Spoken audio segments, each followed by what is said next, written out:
मेरे चैनल में आपका स्वागत है। आइए नया एपिसोड शुरू करें। वो महिला प्रोफेशनल कपड़ों में थी जो इस चार्ल्स डीलरशिप की सेल्स मैनेजर लग रही थी, युवा और आकर्षक। इस महिला का नाम मल्लिका था, जो जानवी शर्मा के छोटे भाई रितेश शर्मा की प्रेमिका थी, और ये सब सू फैमिली से था।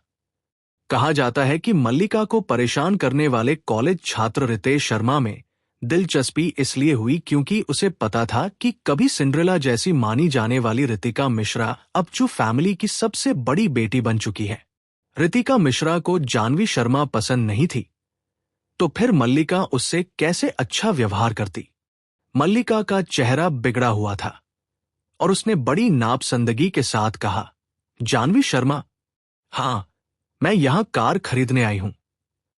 मल्लिका ने हाथ मोड़ते हुए व्यंग्यपूर्ण मुस्कान के साथ कहा, गिरी हुई फीनिक्स जैसी तुम कार खरीदोगी? यहां की सबसे सस्ती कार भी 1 लाख की है। क्या तुम वो खरीद सकती हो? देखो तुमने क्या पहना है और कार खरीदने आई हो। जल्दी निकलो यहां से, मेरी ड्यूटी का समय खराब मत करो। मल्लिका ने कठोरता से कहा। जानवी शर्मा ने मल्लिका को ठंडी नजर से देखते हुए कहा, क्या तुम मेरे साथ ये बिक्री नहीं करोगी? मल्लिका ने ताना मारते हुए कहा, कौन सी बिक्री? खरीदने की औकात नहीं है, बस देखने आई हो और मेरा ऑफ का समय खराब करना चाहती हो। तभी एक युवा जोड़ा अंदर आया। लड़की की काया सुंदर थी और वो काफी आकर्षक दिख रही थी। उसकी नजरें जानवी शर्मा पर पड़ी। उसने नाक पकड़ते हुए नखरे भरी आवाज में कहा, ओ माय गॉड, ये इतनी तेज गरीबों जैसी बदबू कहां से आ रही है? बिल्कुल असहनीय। क्या अब किसी को भी अंदर आने देते हैं? मल्लिका ने उन्हें देखा। उसकी आंखें अचानक चमक उठीं और वह तुरंत उनकी तरफ ऐसे गई जैसे उनकी प्यारी पालतू हो। मिस, आप बिल्कुल सही कह रही हैं। क्या आप कार देखने आई हैं? कुछ बेहतरीन कारें अभी अभी आई हैं। जानवी शर्मा ने ठंडी मुस्कान के साथ कहा। मल्लिका, तुम तो कह रही थी कि तुम्हें जल्दी घर जाना है। मल्लिका ने जानवी शर्मा पर घातक नजर डाली और ठंडे चेहरे से कहा, तुम सोचती हो कि मैं अपने ऑफ आवर का समय तुम्हारे साथ देखने में बर्बाद करूंगी? उसके पास इतना खाली समय नहीं है। जल्दी निकालो इसे। मुझे इसकी गरीब जैसी बदबू से बेहोश हो जाने का डर है। इतनी गंदी और सड़ी हुई है कि मैं कार भी नहीं देख सकती। पास खड़ी लड़की चिल्लाई। जानवी शर्मा समझ नहीं पा रही थी कि उसने इस लड़की को इतना नाराज करने के लिए क्या कर दिया। चैताली ने नफरत से मुस्कुराते हुए जानवी शर्मा को घूरा। उसकी आंखें गुस्से और गहरे द्वेष से भरी थी। ये जानवी मिश्रा नहीं, अब तो जानवी शर्मा कहलाती है। ये वही है जिसने पियानो प्रतियोगिता में पहला स्थान जीता था। स्पष्ट है कि ने बहुत मेहनत की थी, फिर भी वह सिर्फ दूसरे स्थान पर रही। बाद में उसने सुना कि जानवी शर्मा के धनी पूर्व पिता की प्रतियोगिता के आयोजक से दोस्ती थी। वह उन्हें प्रतियोगिता से पहले साथ में डिनर करते देख चुकी थी। जरूर जानवी शर्मा ने पीछे से रास्ता अपनाया होगा, वरना की बेहतरीन पियानो स्किल्स के बावजूद वह कैसे हार सकती थी। इसलिए वह जानवी शर्मा से जान से नफरत करती थी, और आज उसे देखकर उसने उसे खूब अपमानित करने का मन बना लिया। मल्लिका ने विजयी मुस्कान के साथ आदेश दिया, सुना तुमने? जल्दी निकलो यहां से, मेरे खास गेस्ट की कार खरीदने में दखल मत दो। वाकई गिरी हुई फीनिक्स, सब चाहते हैं कि उसे कुचल दें। उनके साथ आया आदमी भौहें चढ़ाकर बोला, कब से चार्ल्स डीलरशिप लोगों को बाहर निकालने लगी? बोलने वाले का नाम प्रणव था। सिर्फ 22 साल का, दिल्ली का सबसे प्रसिद्ध रेस कार ड्राइवर। वह बेहद सुंदर था और उसके अनगिनत महिला फैन थे। ये टीम के निवेशक की बेटी थी। टीम के टूटने से बचाने के लिए उसे मजबूरी में उसके साथ आना पड़ा था। किसे पता था कि आते ही बाकी ग्राहकों को भगा देना चाहेगी। का चेहरा गहरा हो गया। उसकी आवाज में धमकी की झलक थी। कैप्टन टोंग, क्या आप चाहते हैं कि आपकी रेस टीम टूट जाए? प्रणव सहम गया, तुरंत चुप हो गया। जल्दी निकलो यहां से, अगर रुकी तो मिस चेन को तुम्हारी गरीब जैसी बदबू से परेशान कर दोगे, मल्लिका ने उकसाया। ठीक उसी वक्त एक नाजुक चेहरे वाली लड़की बाहर आई और बोली, मिस, मैं आपको कार दिखा देती हूं। मल्लिका ने पीछे देखा और अचानक गुस्से में आ गई। विधि, मैं यहां की सेल्स मैनेजर हूं। लड़की ने बेरुखी से कहा, मैनेजर? मुझे नहीं लगता कि मैनेजर ने मना किया है कि मैं ग्राहकों को कार न दिखाऊं, है ना? मल्लिका कुछ पल के लिए बोल न सकी। फिर वो लड़की जानवी शर्मा की तरफ मुस्कुराकर बोली, मिस, कृपया अंदर आइए। जानवी शर्मा ने सिर हिलाकर विधि की तरफ इशारा किया। दोनों अंदर चले गए, जबकि मल्लिका और नाराज चेहरों के साथ पीछे रह गए। मल्लिका ने जानवी शर्मा की खूबसूरत काया को देखकर तिरस्कार से कहा, अधिक से अधिक तो ये बस देख ही सकती है।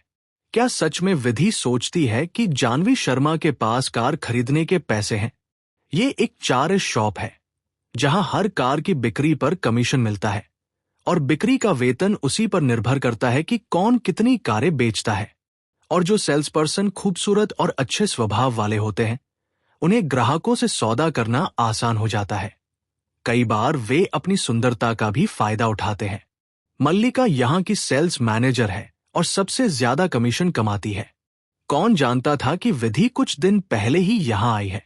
युवा, खूबसूरत और अच्छे स्वभाव वाली, उसने मल्लिका को असहज कर दिया और अक्सर उसे परेशान करती रहती थी। क्या सच में वो सोचती है कि जानवी शर्मा, जो एक लग्जरी ब्रांड के महिलाओं के कपड़े का पेपर बैग लेकर आई है, कार खरीदने की औकात रखती है? सपना देखो। यह सोचकर मल्लिका ने और प्रणव की तरफ और भी उत्सुक नजरों से देखा। प्रणव ने होंठ भींच लिए, उन दोनों महिलाओं से कुछ नाराज होकर। विधि जानवी शर्मा को कार दिखा रही थी, लेकिन जानवी शर्मा ने सीधे बीच में रोकते हुए कहा, यहां की सबसे महंगी कार की कीमत कितनी है? मैं वही लूंगी। सबसे महंगी कार? विधि थोड़ी चौंकी। 3,50,000। ये दिल्ली है, एक दूरस्थ प्रांतीय राजधानी का दूसरा स्तर का छोटा शहर, जो इंपीरियल कैपिटल फ्लावर से तुलना करने लायक नहीं है, जहां करोड़ों की कारें आसानी से खरीदी जाती है। यहां सैकड़ों हजार की कार चलाना ही एक बड़ी शान मानी जाती है। जानवी शर्मा ने तिरस्कार से कहा, मैं वही लूंगी। विधि इतनी उत्साहित हो गई कि उसका शरीर हल्का सा कांपने लगा। उसकी आंखें थोड़ी लाल हो गई। अगर जानवी शर्मा पूरे 4S शॉप की सबसे महंगी कार उससे खरीद ले, तो वो कम से कम 50,000 का कमीशन कमा सकती थी और उसकी अस्पताल में भर्ती मां की जान बच सकती थी। दूर से मल्लिका की चापलूसी भरी आवाज आई, मिस चैन का बहुत अच्छा स्वाद है। ये मर्सिडीज आप पर बिल्कुल जंच रही है। 4S शॉप के बाकी सेल्स पर्सन मल्लिका से ईर्ष्या कर रहे थे। सच में वो सेल्स मैनेजर कहलाने लायक है। आधे घंटे से भी कम समय में 60,000 की मर्सिडीज बेचती। दीदी चेन की बिक्री की कला लाजवाब है, वो हम सब पर भारी है। मल्लिका खुशी खुशी के लिए खरीद की कागजी प्रक्रिया कर रही थी। उनके पास खड़े प्रणव ने भौहें चढ़ा ली। उन्हें थोड़ी बेवकूफ लगी। कार वाकई सुंदर थी, लेकिन दुर्भाग्य से उसकी विशेषताएं अच्छी नहीं थी। ऊंची कीमत और कम सुविधाओं वाली। ने प्रणव की बाह पकड़ते हुए मुंह फुलाकर कहा, फेब है भाई, कोई बात नहीं, मैं इस थोड़ी सी रकम को उठा सकती हूं। मुझे बस सुंदर होना चाहिए। सब लोग फिर से ईर्ष्या से भर गए। यही असली अमीर घराने की बेटी है, जिसे 60,000 कुछ भी नहीं लगता। उससे ज्यादा अमीर कौन हो सकता है? दूर हटो, दूर हटो। मल्लिका ने आंख के कोने से देखा कि जानवी शर्मा और विधि आ रहे हैं। वो व्यंग्यपूर्ण हंसी हंसते हुए बोली, मिस शर्मा, देखना, पूरा कर लिया। चलिए अब निकलती हैं।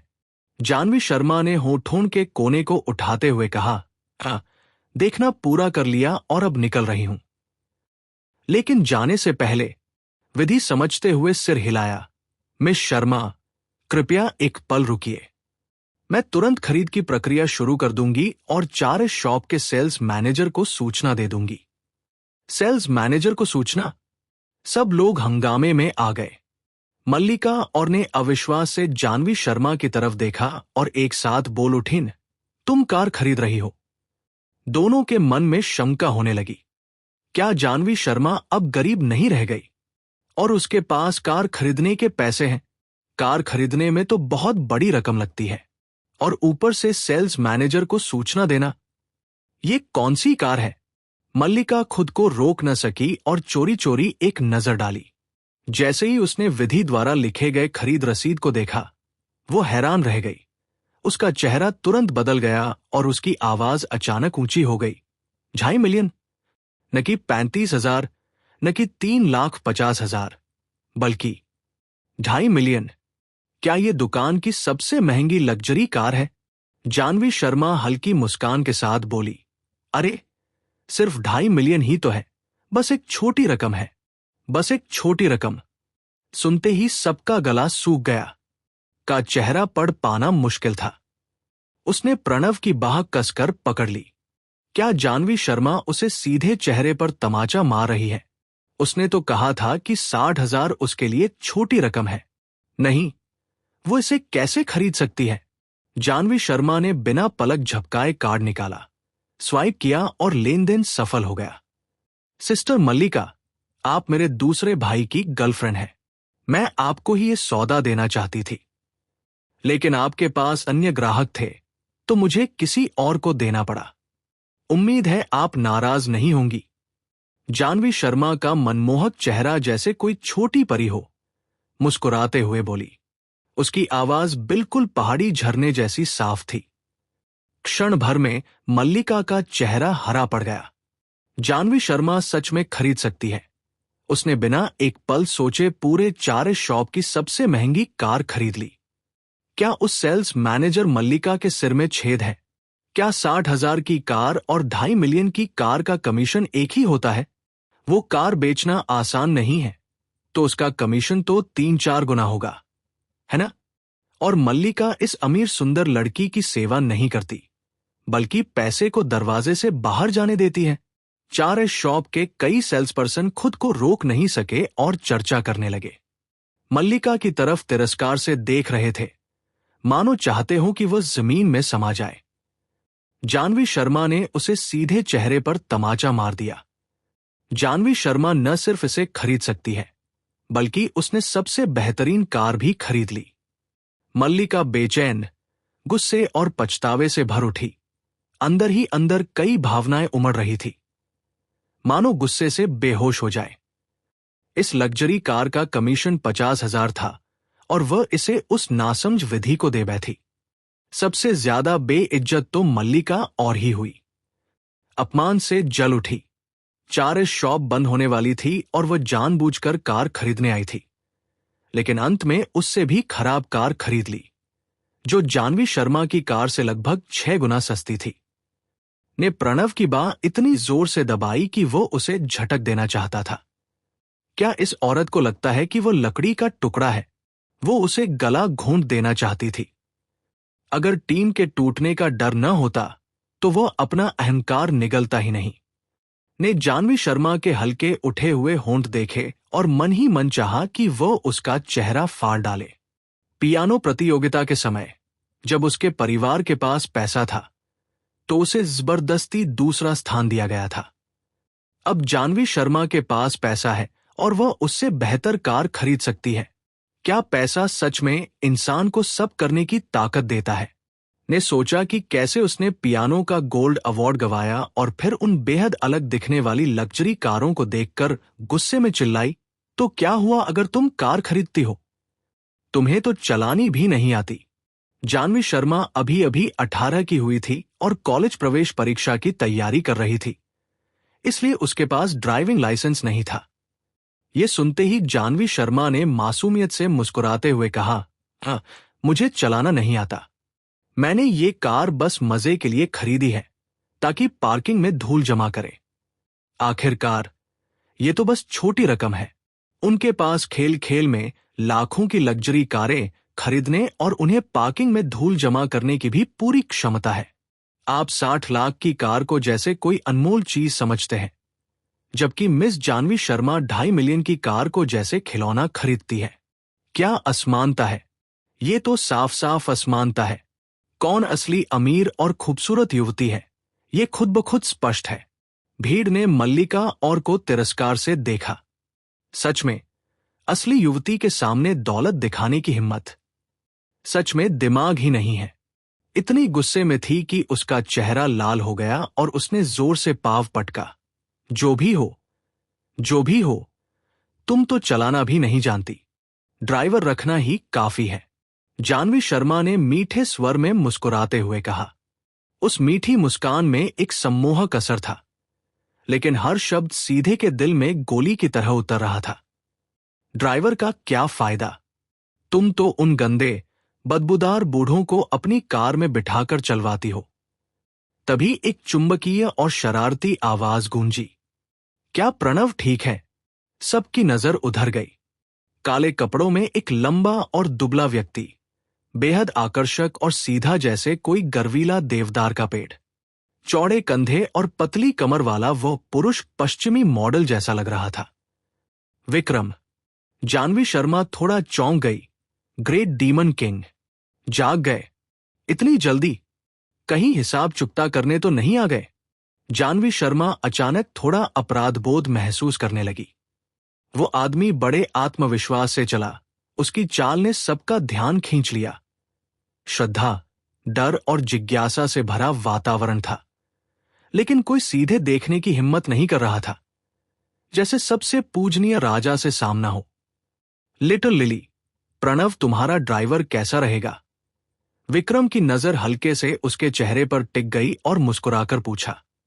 लिटिल लिली, क्या ये प्यार से बुलाने का तरीका है? जानवी शर्मा शर्मा गई। झुककर उसके कान में धीरे से फुसफुसाया।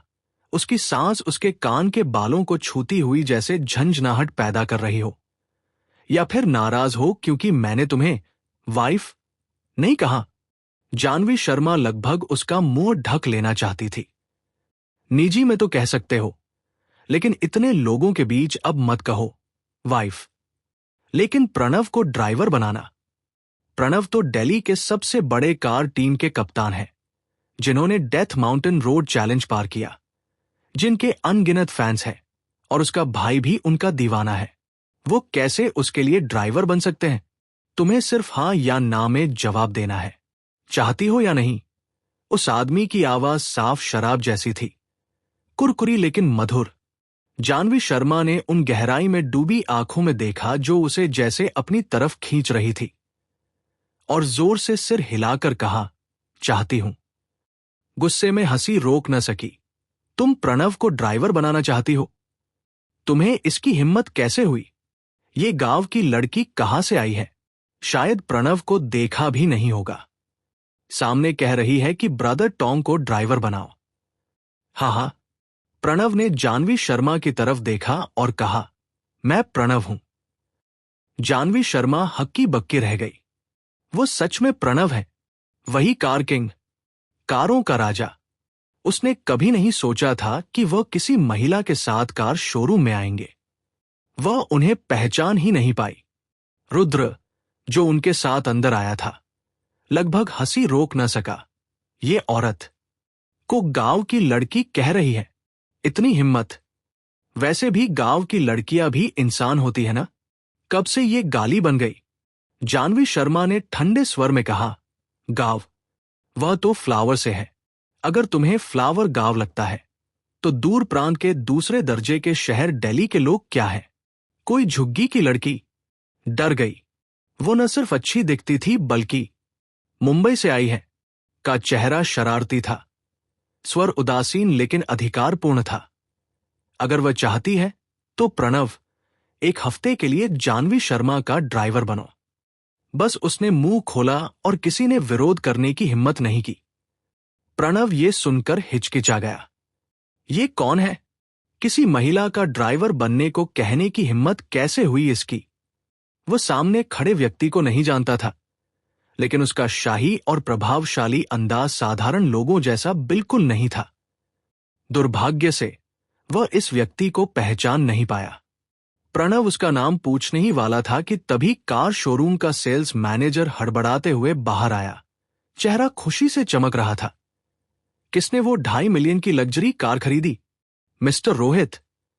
वो सेल्स मैनेजर तो ये देखने आया था कि कौन सी अमीर और खूबसूरत महिला इतनी दौलतमंद है, लेकिन उसने उम्मीद नहीं की थी कि सामने seventh master Feng, Vikram, Mumbai का ग्रेट डीमन किंग, कुछ ही दिनों पहले दिल्ली आया था।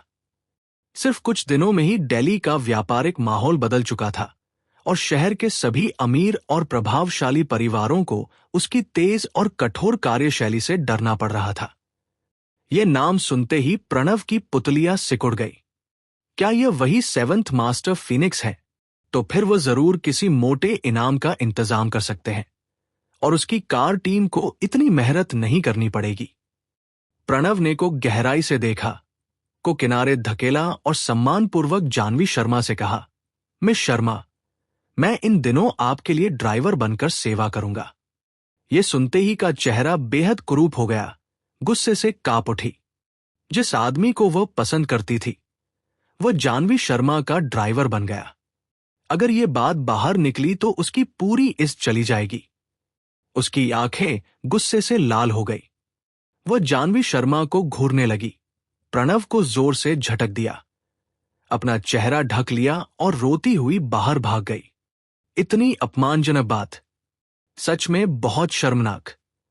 न तो वह जानवी शर्मा जितनी अमीर थी और न ही वह आदमी जानवी शर्मा जितना आकर्षक या शक्तिशाली था।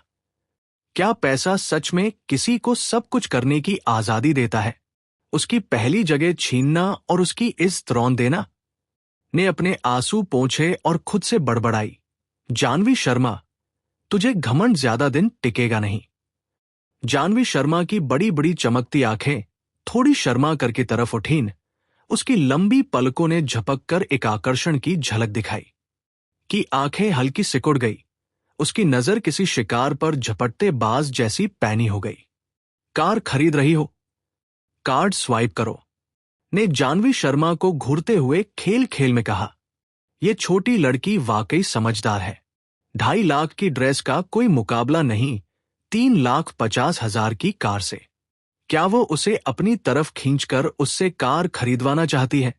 वह ऐसी कई महिलाओं से मिल चुका है। जो भी महिला उसकी तरफ आई, उसके पीछे कोई न कोई मकसद रहा।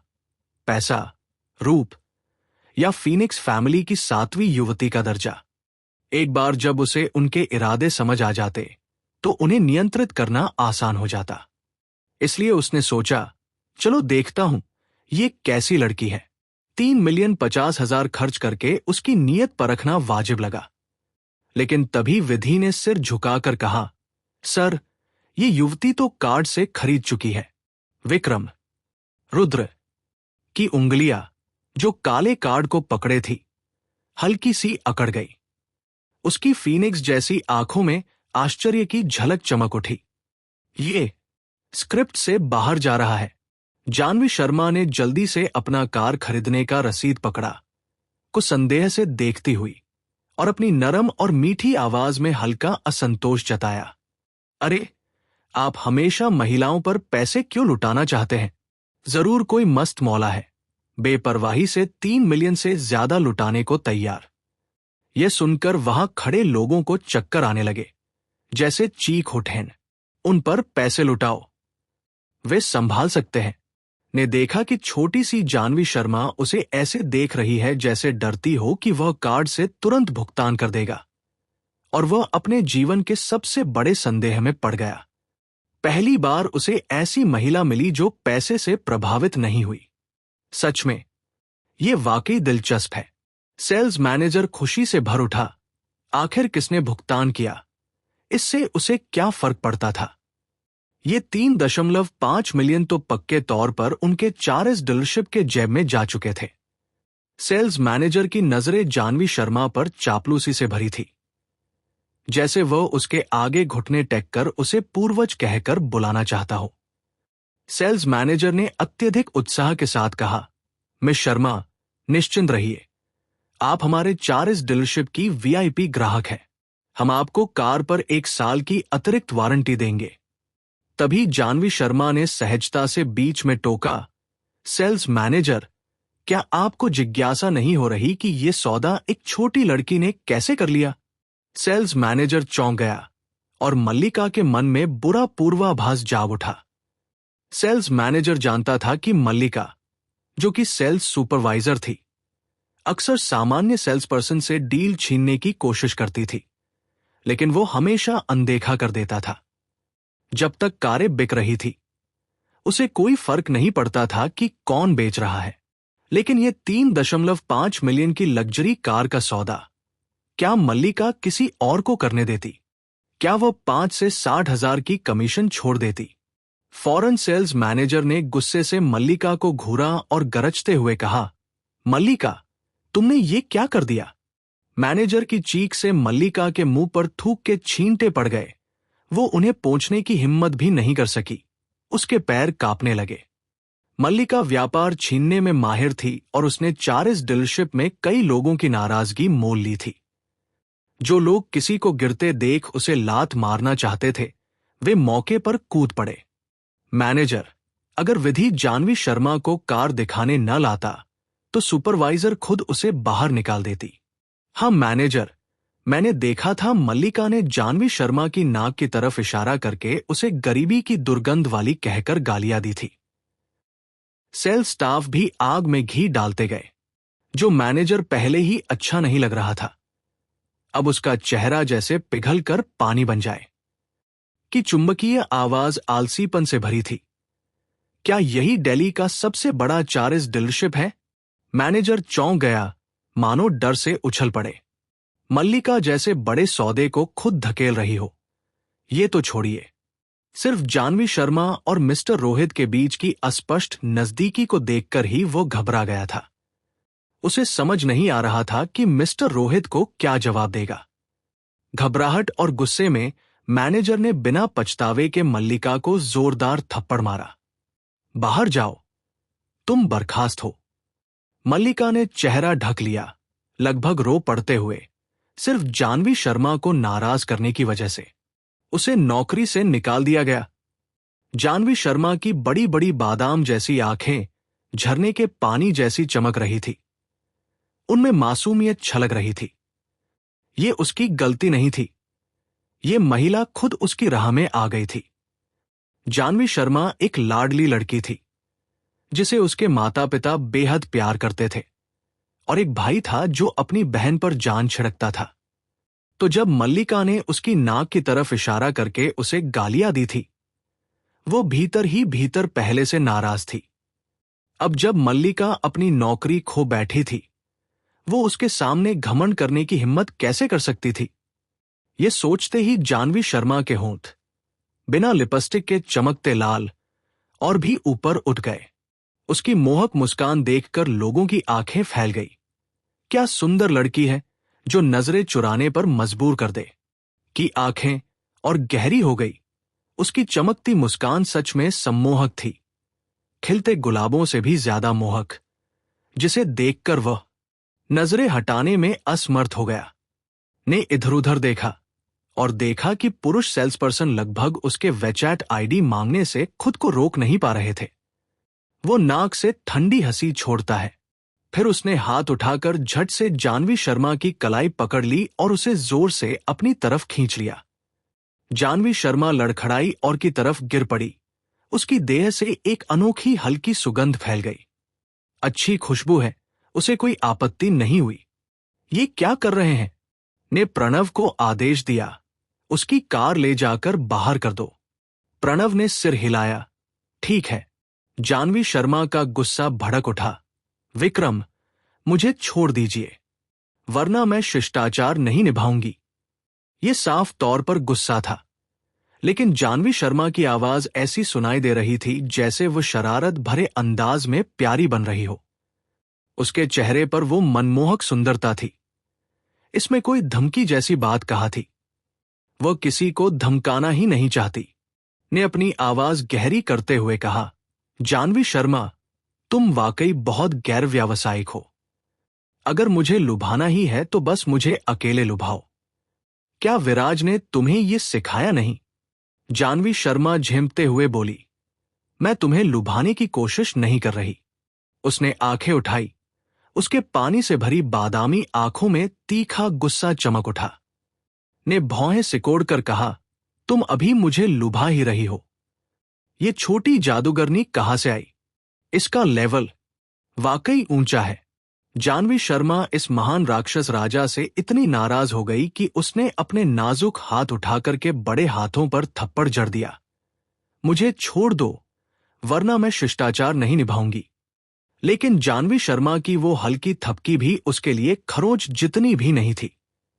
ने रुद्र की तरफ बिल्कुल ध्यान नहीं दिया, जिसकी दाढ़ी जैसे खुली की खुली रह गई थी। वो दिलचस्पी से उस लड़की को देखने लगा जो उसकी बाहों में थी। ओ, शिष्टाचार न निभाने का इरादा कैसे है? जानवी शर्मा ने तब तक थप्पड़ मारे जब तक उसके गोरे हाथ लाल नहीं हो गए, लेकिन पर कोई असर नहीं पड़ा। जानवी शर्मा गुस्से से भर उठी। उसकी आवाज में मिठास और क्रोध का मिश्रण था। मैं तुम्हारा बेटा मेरे पास है, विक्रम।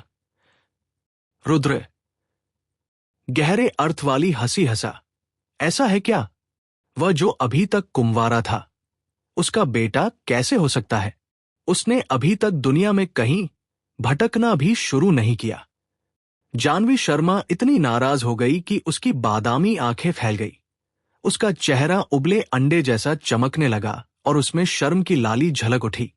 तुम्हारा बेटा मेरे पास है, तुम्हें यकीन नहीं हो रहा है ना? उसने तुरंत अपना फोन निकालकर देखा और उसका मूड पल भर में ऊपर उठ गया।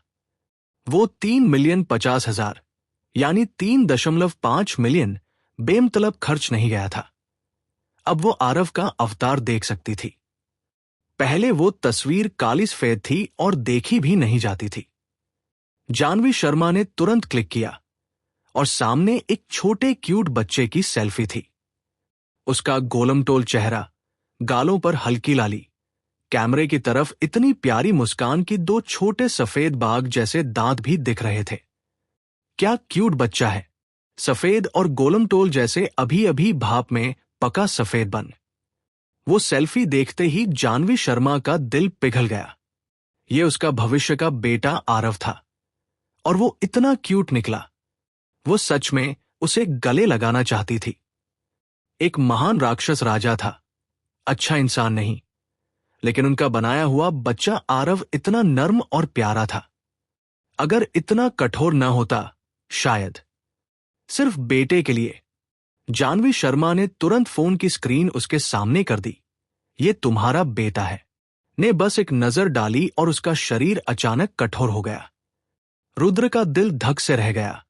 क्या सच में ये का खोया हुआ बच्चा हो सकता है? रुद्र चुपके से पास गया, देखा और तुरंत दंग रह गया। हे भगवान, ने भौहें सिकोड़ते हुए कहा, मेरे बचपन की तस्वीर तुम्हारे पास क्यों है? क्या सच में विराज ने उसे जासूस बनाकर भेजा है? तस्वीर में वो छोटा बच्चा तो जैसे उसी के सांचे में ढाला गया हो। रुद्र जोर से चिल्लाया, ब्रदर रोहित, खुद को धोखा मत दो। ये तुम्हारे बचपन की तस्वीर कैसे हो सकती है? तुम्हारी बचपन की कौन सी तस्वीर थी जिसमें तुम फूल जैसी मुस्कान दे रहे थे? हे भगवान, ब्रदर रोहित, तुम्हारा तो दिल्ली में एक नाजायज बच्चा है। ये खबर बहुत जबरदस्त थी। अगर ये बाहर गई तो मैडम तो खुशी से पागल हो जाएगी। बुजुर्ग महिला बिस्तर पर है और फीनिक्स फैमिली के अंदरूनी आंगन की ताकत किसी दूसरी मालकिन के हाथ में जाने लगी है। इसी बीच ने विराज को घायल कर दिया, जो अस्पताल में भर्ती है। इस घटना ने पूरे मुंबई में तहलका मचा दिया। हर कोई अफवाह फैला रहा है कि खून का प्यासा है और उसे फीनिक्स फैमिली मास्टर ने निकाल बाहर किया है। लेकिन सिर्फ रुद्र ही सच जानता है। मैडम बिस्तर पर है और शायद ज्यादा दिन जी न पाए। उनका मुख्य उद्देश्य दिल्ली आकर किसी रहस्यमय वैद्य को ढूंढना है। अफवाह है कि यह छोटा सा दूसरा दर्जे का शहर जियांग सिटी पहाड़ों से घिरा हुआ है, जिनमें से एक है क्लाउड मिस्ट माउंटेन, जहां एक जीवित अमर रहता है। उसी जीवित अमर को खोज रहा है ताकि वो अपनी मां को बचा सके। मैडम फीनिक्स मुंबई में बिस्तर पर पड़ी है, जानते हुए कि उसका समय कम है और उसे अफसोस है कि वह अपने पोते को गोद में भी नहीं ले पाई। अगर उसे पता चलता कि का बाहर एक इतना प्यारा नाजायज बच्चा है तो वो कितनी खुश होती। अचानक ने जानवी शर्मा का जबड़ा पकड़ लिया। उसकी गहरी आंखों में एक हल्का सा खतरा चमक उठा। उसने पूछा, इस फोटो में जो बच्चा है वो किसका है? कहां से आया है? या फिर ये फोटोशॉप से बनाया गया है? उसके हाथ का दबाव बढ़ गया, जिससे जानवी शर्मा की गोरी और नाजुक थोड़ी लाल पड़ गई और वो कराह उठी। ये मेरा जैविक बेटा है, छोड़ो मुझे, दर्द हो रहा है।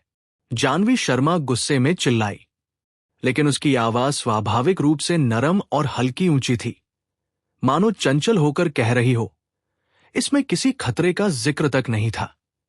बताओ मुझे, ये किसका बच्चा है? चमकती आंखों में देखता रहा। छोड़ो। जानवी शर्मा ने पलट कर देखा। उसकी आंखों में हल्की बैंगनी चमक झलकी और उसकी नजर रानी जैसी आदेश देती हुई लगी, मानो बिजली गिरने से चौंक गया। उसने तुरंत उसका हाथ छोड़ दिया और पीछे हट गया।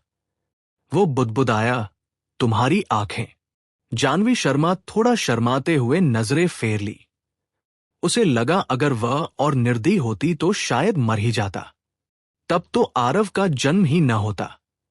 इसी बीच रुद्र अपनी उंगलियों पर गिनते हुए बोला, नहीं, ये बच्चा करीब 4 या 5 साल का लग रहा है। मिस सू, आप इस साल 18 की हो रही हैं। फिर 5 साल का जैविक बेटा कैसे हो सकता है? क्या उसे जीव विज्ञान की समझ नहीं है? और फिर अगर 12 साल की लड़की भी बच्चा जन्म देती हो तो कोई पेडोफाइल थोड़े ही है। रुद्र के कंधे तुरंत ढह गए। उसे लगा वो बेकार खुश हो रहा था। निश्चित रूप से ये एक फोटोशॉप की बनी तस्वीर है। भी मान गया कि ये फोटोशॉप से बनाई गई होगी, लेकिन मुस्कान और आंखों की समानता से इनकार नहीं कर सका। उसने जेब में हाथ डाला और जानवी शर्मा को छेड़ते हुए कहा, जानवी शर्मा, तुम मुझे अपना पति और हमारे बच्चे का सपना देखती हो। तुम्हारा तरीका वाकई नया है। जानवी शर्मा चुप रही। ये सपना नहीं है।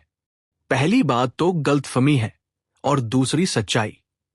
उसी समय प्रणव कार डीलरशिप से बाहर आ गया और आदरपूर्वक कहा, मिस शर्मा, आपका पता। जानवी शर्मा ने जल्दी से पुराना शर्मा फैमिली वाला पता बताया और सामने वाली सीट पर बैठकर घर लौटने का मन बनाया। अचानक एक बड़ा हाथ उसके कोट की कॉलर पकड़ लिया और बेपरवाही से बोला, बीवी, तुम्हारा पति तुम्हें घर छोड़ने जाएगा। वो मेरी कार है। मैं भी जानना चाहता हूं कि तुम्हें इतनी बड़ी रकम कार खरीदने के लिए कहां से मिली। 3,50,000 उसके लिए मामूली रकम है, लेकिन एक छोटे शहर की 18 साल की लड़की को इतनी रकम कहां से मिलती? जरूर विराज ने दिया होगा। जानवी शर्मा ने की गहरी तालाब जैसी आंखों में देखा और खुद को थोड़ा अपराधी महसूस किया। वो पैसा भविष्य में उससे ही कमाया जाएगा। उसे सच में पैसे खर्च नहीं करना था, लेकिन पैसे खर्च न करने का मतलब ये नहीं कि वो आरव से बातचीत या रिश्ता नहीं बना सकती। उसे मजबूर किया जा रहा था कि वह के पैसे खर्च करे। सबसे डरावनी बात यह थी, को बिल्कुल भी पता नहीं कि ये पैसे उसके ही हैं। ने देखा कि जानवी शर्मा अपने हल्के गुलाबी रंग के होठों को धीरे से काट रही है, जिन पर चमकती हुई नमी आमंत्रण दे रही थी कि वो उन्हें चखे। उसकी आंखों में धीरे धीरे एक धुंध सी छाने लगी, जिसे वो खुद भी महसूस नहीं कर रहा था। उसके दिल में गहराई से एक अजीब सी अधिकार की भावना जन्म लेने लगी।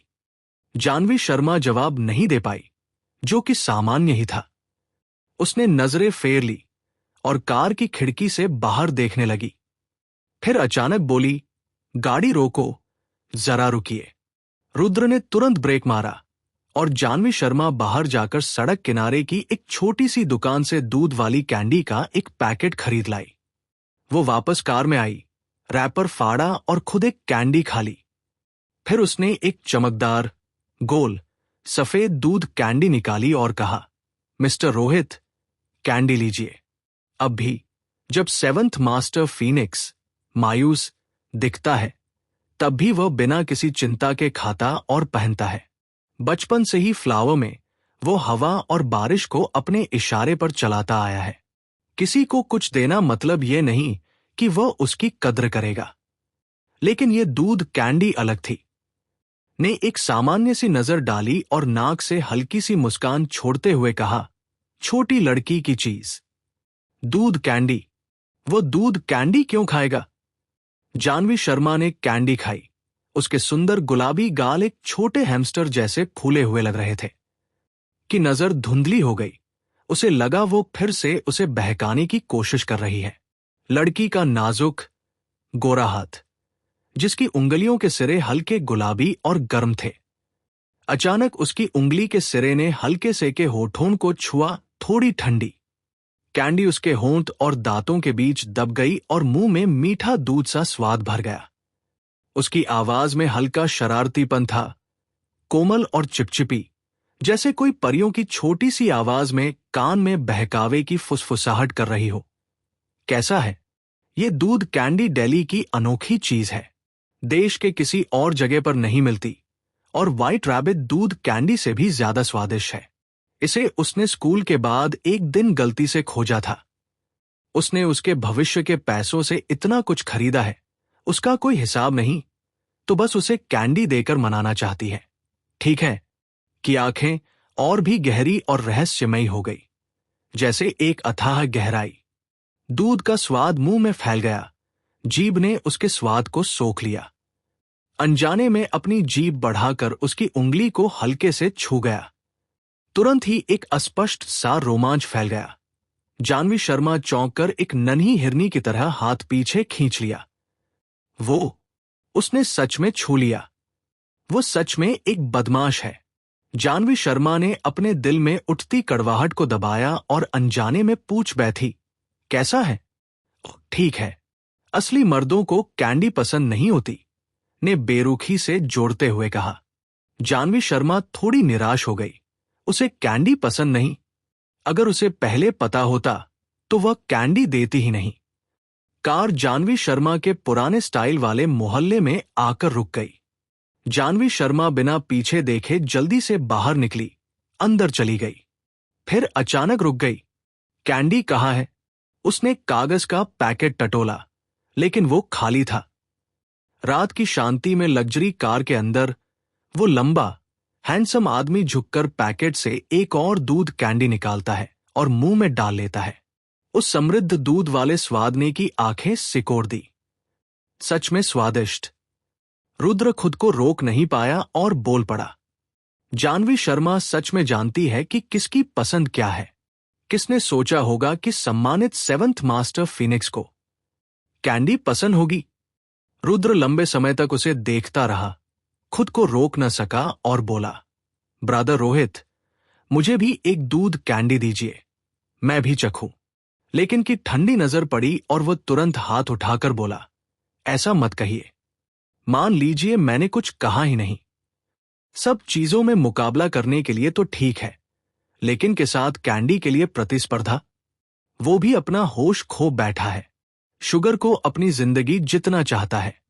उसकी शुगर छीन लेना जैसे उसकी पत्नी को छीन लेना हो। ने हल्के से आंखें मिचमिचाई और टॉफी का स्वाद पूरी तरह से एंजॉय करते हुए कहा, जानवी शर्मा पर नजर रखना, ये औरत साधारण नहीं है। उसकी आवाज में मलाई जैसी चिकनाहट थी और वह टॉफी काटते हुए बोला, कुछ दोस्तों को छोड़कर किसी को भी उसके मीठा पसंद करने का राज नहीं पता था। फिर जानवी शर्मा को कैसे पता चला? इस औरत में जरूर कुछ गड़बड़ है। जहां तक इत्तेफाक की बात है, ओ नहीं, वो बहाना बहुत कमजोर है। वो उस पर यकीन नहीं कर रहा। यह है शर्मा फैमिली का घर, 100 वर्ग मीटर का 4 बेडरूम वाला अपार्टमेंट, जिसे थोड़ा मॉडिफाई किया गया है। कमरा बहुत अंधेरा और सीलन से भरा दिखता है।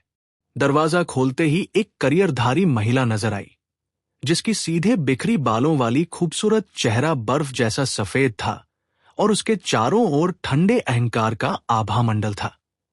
उस महिला की नजर जैसे ही जानवी शर्मा पर पड़ी, उसके पूरे शरीर में झुरझुरी दौड़ गई। कई सेकंड तक घूरने के बाद वो धीरे से बोली, कॉलेज की एंट्रेंस परीक्षा कैसी रही?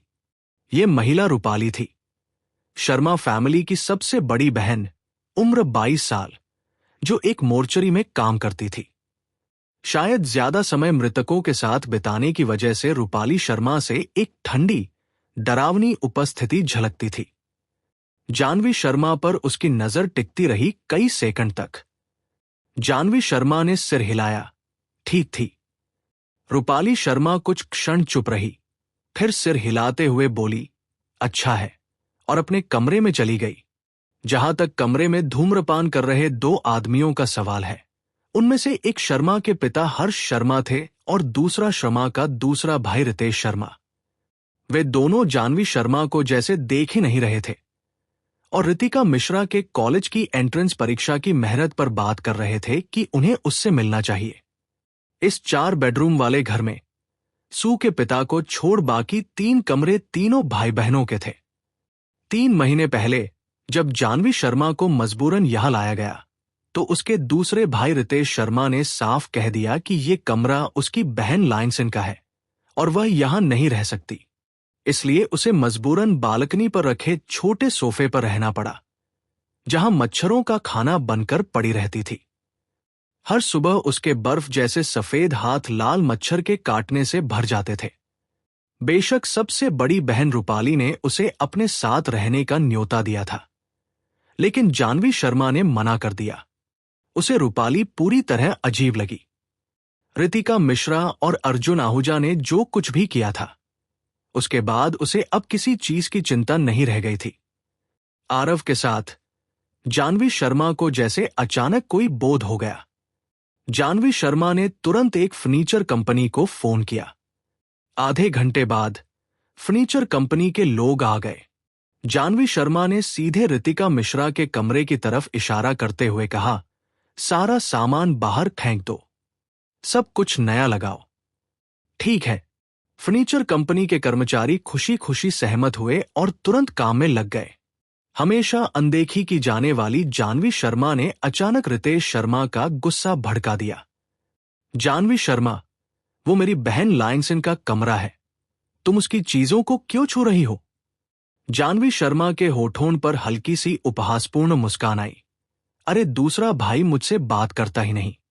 रितिका मिश्रा और मैंने पहचान बदल ली है। वो मेरे कमरे में रह रही है तो मैं उसके कमरे में जो चाहूं कर सकती हूं। सब बाहर फेंक दो, दीवारों पर नया वॉलपेपर लगाओ, अच्छी तरह कीटाणुनाशक से साफ करो, जानवी शर्मा ने आदेश दिया। मिश्रा के पिता ने बड़े बदलाव होते देख तुरंत गुस्से में कहा, क्या कर रही हो? तुम्हें लगता है तुम कोई अमीर खानदान की लड़की हो? ये मेरा मिश्रा फैमिली है और तुम मेरी बेटी हो। जानवी शर्मा ने पलटकर कहा, अरे मैं आपकी असली बेटी हूं। फिर असली बेटी को इस घर में कमरा क्यों नहीं और बालकनी पर मच्छरों के साथ रहना पड़ रहा है? मैं साफ कह रही हूं, यह कमरा आज रात बदल कर रहेगा, चाहे बदले या न बदले। जानवी शर्मा ने हल्का सा ठोड़ी उठाई। उसकी आवाज धीमी थी लेकिन उसमें रानी जैसी अधिकारिता थी, जिससे किसी को भी झुककर उसकी पूजा करने का मन करे।